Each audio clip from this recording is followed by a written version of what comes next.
Hey guys, Dominic here. This is a video on how to improve your seated straddle work, basically to kind of loosen out your adductors a little bit more in a seated position with the legs out fairly wide. Some people might also call this a pancake type stretch or pancake work. So get the legs out nice and wide, try and keep them active the whole time, and then we can use something like a foam roll as a tool just to do some seated straddle side bends. So the whole purpose of this is just to loosen out the sides in the middle using like a weight. You can start with something small, just even with your arms across the chest, but it's really to get you used to using your torso to make the movements and not just reaching forwards with your shoulders. So you're not like rounding down into the positions. So get used to having the legs very, very active in that position. They don't need to be mega wide. Then start to use a weight. And again, the weight here will help to kind of loosen out the lower back, that QL type area, and then into the adductors and into a little bit of the lower back, kind of allowing that weight to kind of pull you down into position a little bit more. Don't change anything. The arms are still going to be pretty straight there the whole time. If you can't keep them straight, or if it feels too difficult, then the weight is too heavy for you. Again, try and keep the legs super active the whole time. I'm kind of pulling my toes up. You can point up or point down on the toes, but just make sure the legs are staying very active throughout.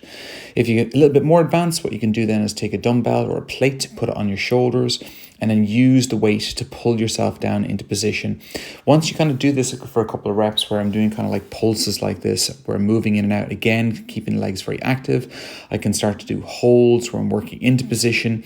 And again, it's a nice way of both strengthening and stretching out these areas. That's the whole one of the benefits of using load in these areas, is that you'll also strengthen these areas, which provides a little bit more safety when you're doing stability work. Because remember, stability is a function of being both flexible and stable. Then you can work into it a little bit more with no weight. So I'm just doing this normal seated bend. A good indicator that's getting a bit better is you can just simply, like I just did there, is put my elbows on the floor and then work a little bit deeper and go further, but always extending out, trying to keep the back straight.